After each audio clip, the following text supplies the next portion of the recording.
नमस्कार, जय हिंद, वंदे मातरम। दोस्तों, आप सभी का स्वागत है एग्जाम तक में।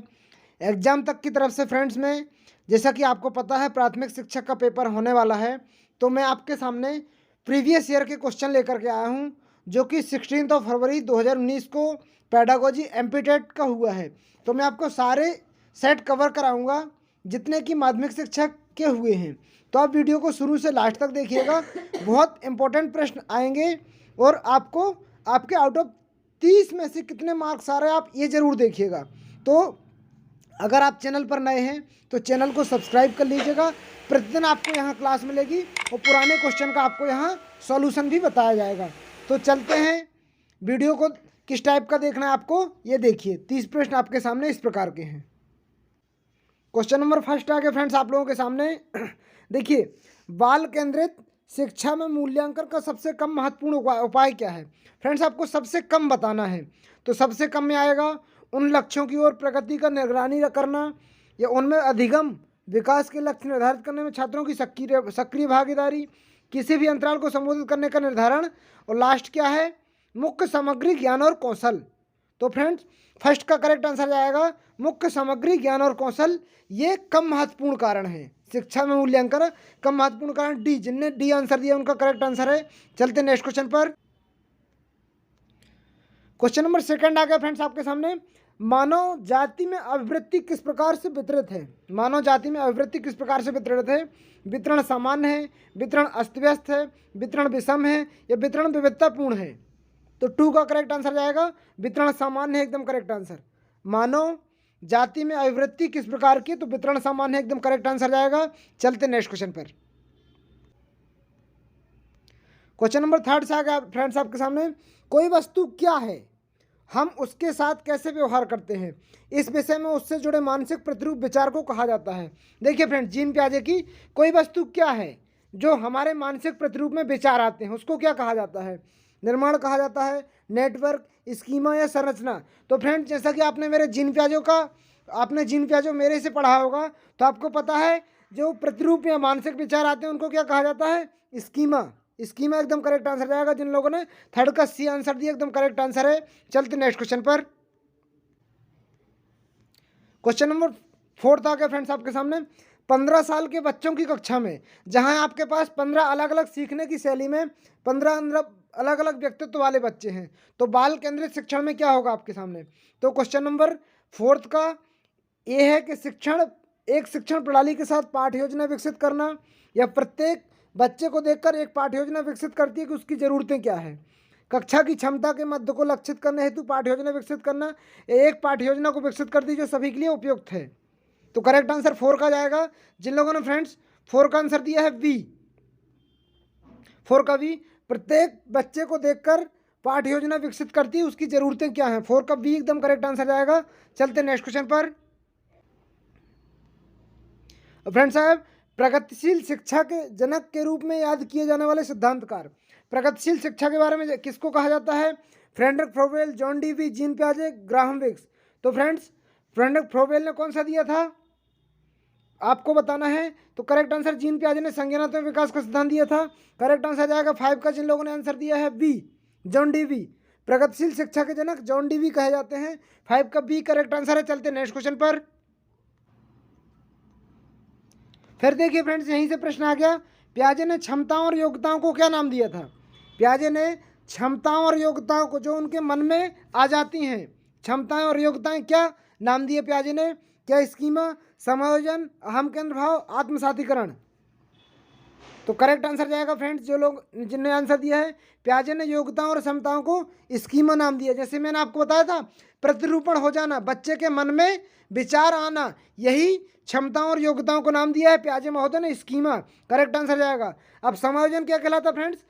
समायोजन एसिमुलेशन को, क्योंकि एसिमुलेशन या आत्मसमर्पण को क्या कहा जाता है, बच्चे जब उसके कोई भी चीज़ जोड़ता है, मतलब बच्चे अपने चीज़ों, मतलब कोई पुरानी वस्तु से नई वस्तु के बारे में जोड़ता है। जैसे कि आपने देखा होगा कि कौवा काला होता है और कोयल भी काली होती है, तो उसके बारे में दो चीज़ों के बारे में उसने जानकारी ऐड कर ली। काली दो चीज़ होती है, यानी बस के भी चार पहिए होते हैं, दूसरे ठेले में भी चार पहिए होते हैं। तो उसने एक जानकारी से दूसरी जानकारी जोड़ ली।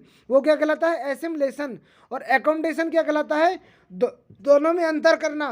मतलब कौवा भी काला होता, कोयल भी काली होती, लेकिन दोनों की आवाज़ में अंतर अलग अलग होता है। उसको एकोमोडेशन या समायोजन कहा जाता है। ईगोसेंट्रिज्म या अहम केंद्र भाव किसको कहा जाता है? तो जिसमें बच्चे दूसरे की बात को नहीं सुनते हैं, अपनी बात को मनाने की कोशिश करते हैं, उसको अहम केंद्रित भाव या ईगोसेंट्रिज्म कहा जाता है। आई हो आपको समझ में आ गया होगा। चलते हैं नेक्स्ट क्वेश्चन पर। क्वेश्चन नंबर 7 आ गया फ्रेंड्स आपके सामने। अन्वेषण डिस्कवरी अधिगम के शिक्षक अधिगम से एक भूमिका निभाते हैं। सलाहकार, समन्वयक, प्रबंधक या प्रेरक। तो फ्रेंड्स 7 का करेक्ट आंसर जाएगा, जिन लोगों ने 7 का बी दिया है, समन्वयक। हमेशा शिक्षक एक समन्वयक फैसिलिटेटर के रूप में रहता है। फैसिलिटेटर एकदम करेक्ट आंसर। चलते नेक्स्ट क्वेश्चन पर। क्वेश्चन नंबर नेक्स्ट आ गया फ्रेंड्स आपके सामने। विशेष शिक्षा से संबंधित है। प्रतिभाशाली बच्चों के लिए प्रशिक्षण कार्यक्रम, शिक्षकों के लिए प्रशिक्षण कार्यक्रम, प्रतिभाशाली लोगों के लिए शिक्षा या विकलांगों के लिए शैक्षिक कार्यक्रम। तो करेक्ट आंसर जाएगा, जिन लोगों ने फ्रेंड्स 8 का आंसर दिया है डी, विकलांगों के लिए शैक्षिक। विशेष शिक्षा किसके लिए होती है? विकलांगों के लिए शैक्षिक कार्यक्रम। डी एकदम करेक्ट आंसर जाएगा, 8 का डी। चलते हैं नेक्स्ट क्वेश्चन पर। क्वेश्चन नंबर नेक्स्ट आकर फ्रेंड्स आपके सामने। बुद्धिमत्ता तीव्रतर विकास से जुड़ी है। कोई बुद्धि नहीं, मध्यम बुद्धि, उच्च या मंद। तो बुद्धिमत्ता किससे जुड़ी है? तो 9 का करेक्ट आंसर जाएगा, जिन लोगों ने 9 का आंसर दिया है सी, उच्च से एकदम करेक्ट आंसर। बुद्धिमत्ता उच्च बुद्धि स्तर से जुड़ी है। चलते नेक्स्ट क्वेश्चन पर। क्वेश्चन नंबर नेक्स्ट आकर फ्रेंड्स आपके सामने। अधिगम सिद्धांत माता पिता की भूमिका उनके बच्चे विकास को कैसे चिन्हित करते हैं? प्रशिक्षक के रूप में, शिक्षक के रूप में, भागीदार के रूप में, समर्थक के रूप में। तो 10 का करेक्ट आंसर जाएगा, जिन लोगों ने 10 का आंसर दिया है ए, प्रशिक्षक के रूप में एकदम करेक्ट आंसर है। अधिगम सिद्धांत माता पिता भूमिका जो बच्चे के विकास के रूप में करते हैं, प्रशिक्षक के रूप में एकदम करेक्ट आंसर जाएगा। चलते नेक्स्ट क्वेश्चन पर। क्वेश्चन नंबर नेक्स्ट आ गया आपके सामने। एक समूह के जो समाजमिति विश्लेषण का उपयोग व्यक्तित्व को विधि के रूप में मापने के लिए किया जाता है। प्रेक्षण, वस्तुनिष्ठ, व्यक्तिनिष्ठ या प्रक्षेपी। तो फ्रेंड्स करेक्ट आंसर जाएगा 11 का, जिन लोगों ने सी आंसर दिया है, व्यक्तिनिष्ठ एकदम करेक्ट आंसर है। व्यक्तिनिष्ठ। एक समूह में समाजमिति विश्लेषण का उपयोग व्यक्तित्व को विधि के रूप में मापने के लिए किया जाता है, उसको व्यक्तिनिष्ठ कहा जाता है। चलते नेक्स्ट क्वेश्चन पर। क्वेश्चन नेक्स्ट आ गया फ्रेंड्स आपके सामने। विलियमसन के अनुसार निम्न में से कौन सा निर्देशन परामर्श का लाभ है? तो भावनात्मक पहलू की बजाय बौद्धिक पर जोर दिया जाता है। कुशल और आश्वस्त होने के लिए परामर्श लेने के लिए मार्गदर्शन नहीं करता। परामर्श लेने वाले को निर्भर बनाना है या पहल को दबाना। तो 12 का करेक्ट आंसर जाएगा, जिन लोगों ने ए आंसर दिया है एकदम करेक्ट आंसर है ए, भावनात्मक पहलू की बजाय बौद्धिक पर जोर दिया जाता है। ये विलियमसन के अनुसार परामर्श का लाभ है, ए करेक्ट आंसर। चलते नेक्स्ट क्वेश्चन पर। क्वेश्चन नंबर नेक्स्ट आएगा फ्रेंड्स आपके सामने। ऑथेंटिक उपकरणों को मुख्य रूप से डिजाइन किया गया है। ऑथेंटिक उपकरणों को मुख्य रूप से डिजाइन किया गया है। इनमें से कोई नहीं शरीर के अंगों को समर्थन देने में, शरीर के हिस्से की मरम्मत करने में, न होने वाले अंगों को जगह लगाने में। तो 13 का करेक्ट आंसर जाएगा फ्रेंड्स बी, शरीर के अंगों को समर्थन देने पर ऑथेंटिक उपकरण को मुख्य रूप से डिजाइन किया गया है। चलते नेक्स्ट क्वेश्चन पर। क्वेश्चन नंबर नेक्स्ट आकर फ्रेंड्स आपके सामने। छात्रों के अधिगम के परिणाम के विषय में आकलन को मूल्यांकन के रूप में जाना जाता है। नैदानिक, बेंचमार्क, रचनात्मक, निदान। तो फ्रेंड्स नैदानिक और निदान में बहुत अंतर है। जैसे कि आप नैदानिक क्या कहलाता है? जब डॉक्टर कोई भी चीज़ जानने की प्रयास करता है और उसको वो प्राप्त हो जाती है, उसको नैदानिक कहा जाता है। निदान क्या कहलाता है? जब वो जानने की कोशिश करता है, यानी कि अगर आपका ब्लड निकाल के डॉक्टर ने पैथोलॉजी को दिया, वो निदान कहलाएगा। और नैदानिक जब डॉक्टर को उसका समस्या का समाधान मिल गया, नैदानिक। तो छात्रों के अधिगम परिणाम के विषय में आकलन के मूल्यांकन के रूप में जाना जाता है। तो करेक्ट आंसर जाएगा 14 का, जिन लोगों ने 14 का आंसर दिया है डी, निदान। निदान एकदम करेक्ट आंसर जाएगा इसका, नैदानिक मत लगाइएगा। चलते नेक्स्ट क्वेश्चन पर। क्वेश्चन नंबर नेक्स्ट आ गया फ्रेंड्स आपके सामने। निम्न में से कौन सा अनुकूलन ओरिएंटेशन कोहलबर्ग के अनुसार पारंपरिक नैतिकता के चरण के अंतर्गत आता है? दंड और आज्ञा के प्रति अनुकूलन ओरिएंटेशन, सामाजिक सहानुभूति और विवेक, सार्वभौमिक नैतिक मूल्यों की नैतिकता, सहायक उद्देश्य और विनिमय। तो 15 का करेक्ट आंसर जाएगा। जिन लोगों ने वी आंसर दिया एकदम करेक्ट आंसर है 15 का वी। सामाजिक सहानुभूति और विवेक एकदम करेक्ट आंसर है, सामाजिक सहानुभूति और विवेक। चलते नेक्स्ट क्वेश्चन पर। क्वेश्चन नंबर नेक्स्ट आ गया आपके सामने फ्रेंड्स। निम्न में से कौन सा बाह्य प्रेरणा का उदाहरण नहीं है? नेगेटिव बताना आपको फ्रेंड्स, बाह्य प्रेरणा का उदाहरण कौन सा नहीं है? तो वेतन, प्रशंसा, जुनून, पदोन्नति।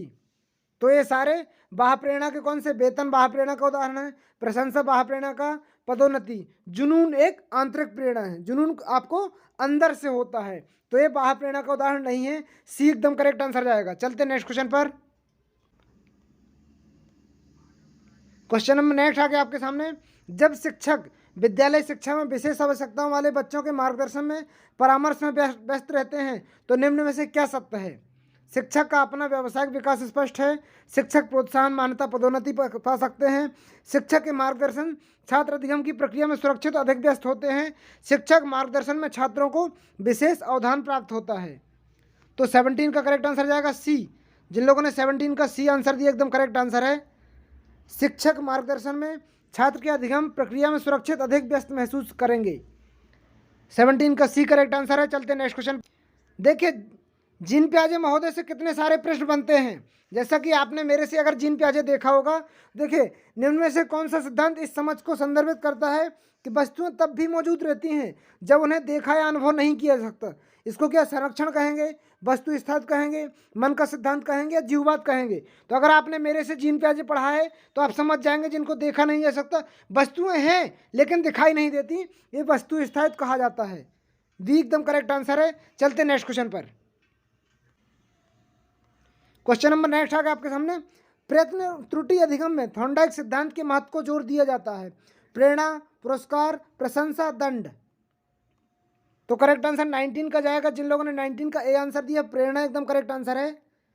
प्रयत्न त्रुटि अधिगम में थॉर्नडाइक सिद्धांत के महत्व को प्रेरणा कहा जाता है, प्रेरणा एकदम करेक्ट आंसर है। चलते नेक्स्ट क्वेश्चन पर। क्वेश्चन नंबर 20 आ गया आप लोगों के सामने। दंड और प्रोत्साहन के घटक हैं व्यवहार का सिद्धांत, डिजाइन आधारित अनुसंधान, मानवतावाद का सिद्धांत या संयोजनवाद का सिद्धांत। तो आई होप आपने आंसर लगा लिया होगा। करेक्ट आंसर आएगा 20 का। जिन लोगों ने आंसर दिया है व्यवहारवाद का सिद्धांत एकदम करेक्ट आंसर है। 20 का व्यवहारवाद का सिद्धांत। चलते नेक्स्ट क्वेश्चन पर। क्वेश्चन नंबर नेक्स्ट आ गया आपके सामने। बाल केंद्रित शिक्षा में निम्न का उपयोग करता है? विविध प्रदर्शन में, वर्ष के अंत मूल्यांकन में, रैखिक प्रदर्शन या अनुशासनात्मक बल। तो 21 का करेक्ट आंसर जाएगा। जिन लोगों ने विविध प्रदर्शन आंसर दिया एकदम करेक्ट आंसर है। डाइवर्जेंट एक्सपोर्ट एकदम करेक्ट आंसर है। चलते नेक्स्ट क्वेश्चन पर। क्वेश्चन नंबर नेक्स्ट आ गया फ्रेंड्स आपके सामने। ओसीडी का फुल फॉर्म बताना आपको। Obsessive conductor disorder, obsessive compulsive disorder, oppositional compulsive disease या अपोजिशनल कंसिस्टेंट डिसऑर्डर। तो करेक्ट आंसर जाएगा फ्रेंड्स जिन लोगों ने दिया है ऑब्सेसिव कंपल्सिव डिसऑर्डर का करेक्ट आंसर है। 2 का जिन लोगों ने बी आंसर दिया है एकदम करेक्ट आंसर जाएगा ऑब्सेसिव कंपल्सिव डिसऑर्डर। चलते नेक्स्ट क्वेश्चन पर। क्वेश्चन नंबर नेक्स्ट आकर फ्रेंड्स। समान लिंग मित्रता के दौरान प्रबलित होती है? प्रारंभिक किशोरावस्था, प्रारंभिक बचपन, मध्य किशोरावस्था, मध्य बचपन। तो 23 का करेक्ट आंसर जाएगा। जिन लोगों ने 23 का ए आंसर दिया है प्रारंभिक किशोरावस्था एकदम करेक्ट आंसर जाएगा। समान लिंग मित्रता के दौरान प्रबलित होती है, प्रारंभिक किशोरावस्था एकदम करेक्ट आंसर है। चलते नेक्स्ट क्वेश्चन पर। क्वेश्चन नंबर नेक्स्ट आ गया फ्रेंड्स आपके सामने। किसी भी परिस्थिति में समायोजित होने वाले बच्चों के लचीलेपन के रूप में जाना जाता है? दृढ़ता, वांछनीयता, अक्षमता या ढलनशीलता। तो 24 का करेक्ट आंसर जाएगा डी। जिन लोगों ने ढलनशीलता आंसर दिया है, किसी भी परिस्थिति में समायोजित होने वाले बच्चे के लचीलेपन को ढलनशीलता कहा जाता है, एकदम करेक्ट आंसर। चलते नेक्स्ट क्वेश्चन पर। क्वेश्चन नंबर नेक्स्ट आकर फ्रेंड्स आपके सामने। प्रतिभाशाली बच्चों की पहचान करने में कौन सा IQ स्कोर प्रवृत्त होता है? 170 से अधिक, 130 से अधिक, 170 से अधिक, 120 से अधिक। तो 25 का करेक्ट आंसर जाएगा बी। 130 से अधिक प्रतिभाशाली होते हैं, एकदम करेक्ट आंसर बी जाएगा। चलते नेक्स्ट क्वेश्चन पर। क्वेश्चन नंबर नेक्स्ट आकर फ्रेंड्स आपके सामने। शास्त्रीय अनुबंधन क्लासिकल कंडीशन की प्रक्रिया के माध्यम से किस प्रकार की प्रक्रिया सीखी जाती है? ये शास्त्रीय अनुबंधन का सिद्धांत किसने दिया था? पावलोव महोदय ने। तो असुविधाजनक प्रतिक्रिया है या प्रबलित प्रक्रिया है, वातानुकूलित प्रक्रिया, तटस्थ प्रक्रिया है। तो 26 का करेक्ट आंसर जाएगा सी, CR थ्योरी पावलोव महोदय ने दी थी, कंडीशनल रिस्पॉन्स थ्योरी यानी वातानुकूलित प्रक्रिया एकदम करेक्ट आंसर जाएगा। चलते नेक्स्ट क्वेश्चन पर। क्वेश्चन नंबर 27 आ गया, किसी बच्चे की बुद्धि और विकास का अध्ययन करने का सर्वोत्तम तरीका है तुलनात्मक विधि, विकासात्मक विधि, सांख्यिकी विधि या मनोविश्लेषण विधि। तो विकासात्मक विधि किसने दी थी? ये अपने जीन पियाजे महोदय जाएगा। मनोविश्लेषण सिद्धांत किसने दिया था? सिगमंड फ्राइड महोदय ने। तो 27 का करेक्ट आंसर जाएगा बी, विकासात्मक विधि। किसी बच्चे की बुद्धि में विकास का अध्ययन विकासात्मक विधि जाएगा, विकासात्मक विधि बुद्धि विधि एकदम करेक्ट आंसर। चलते नेक्स्ट क्वेश्चन पर। क्वेश्चन नंबर नेक्स्ट फ्रेंड्स आपके सामने आ गया, आवश्यकताओं का पदानुक्रमित प्रेरणा का एक महत्वपूर्ण परिप्रेक्ष्य जिनके द्वारा प्रतिपादित किया गया था। आवश्यकता का अनुक्रम सिद्धांत किसने दिया था? तो देखिए पियाजे ने क्या दिया था? संज्ञानात्मक पावलोव का संज्ञानात्मक विकास का सिद्धांत, विकासवादी अवस्था का सिद्धांत, अवस्थाओं का सिद्धांत, ये पियाजे महोदय ने दिया था। पावलोव ने सीआर थ्योरी दी थी, सीआर पावलोव रूसी वैज्ञानिक थे। मनोविश्लेषण सिद्धांत किसने दिया था? फ्राइड महोदय ने। तो आवश्यकता अनुक्रम का सिद्धांत किसने? मास्लो महोदय एकदम करेक्ट आंसर जाएगा। जिन लोगों ने 28 का ए आंसर दिया एकदम करेक्ट आंसर। चलते नेक्स्ट क्वेश्चन पर।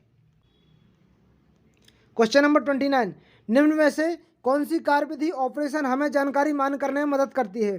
मूल्यांकन, अपसारी चिंतन, अभिसारी चिंतन, संज्ञान। तो करेक्ट आंसर 29 का जाएगा। जिन लोगों ने ये दिया है मूल्यांकन एकदम करेक्ट आंसर, मूल्यांकन। निम्न में से कौन सी कार्यविधि जानकारी मान करने में मदद करती है? तो जिन लोगों ने मूल्यांकन आंसर दिया एकदम करेक्ट आंसर जाएगा। चलते नेक्स्ट क्वेश्चन पर। तो आज का अंतिम क्वेश्चन, निम्न में से पारंपरिक सहयोग इसमें अधिक पाया जाता है? समूह, टीम, समाज, कक्षागृह। तो करेक्ट आंसर जाएगा 30 का। जिन लोगों ने बी आंसर दिया टीम, टीम को पारंपरिक सहयोग माना जाता है एकदम करेक्ट आंसर। तो इसी के साथ फ्रेंड्स बाल विकास के 30 मिनट समाप्त होते हैं। तो कृपया करके अगर आप प्राथमिक शिक्षक देने जा रहे हैं तो वीडियो को अगर आपको अच्छा लगा है तो अपने मित्रों को ज़रूर शेयर कीजिए, जिससे कि उनकी भी हेल्प हो सके। क्योंकि MP टेट हर एक टेट से बहुत डिफरेंट है फ्रेंड्स, और ऐसी तैयारी कोई भी नहीं करा रहा। तो प्रश्न जरूर देखिए और मैं जैसा आपको बता रहा हूँ आप उस वे में तैयारी कीजिए, 100% सक्सेस होंगे। तो अपने मित्रों को जरूर शेयर कीजिए, और अगर अभी तक आपने चैनल को सब्सक्राइब नहीं किया, सब्सक्राइब कर लीजिए। मिलते हैं अगले वीडियो में, जब तक के लिए जय हिंद, जय भारत।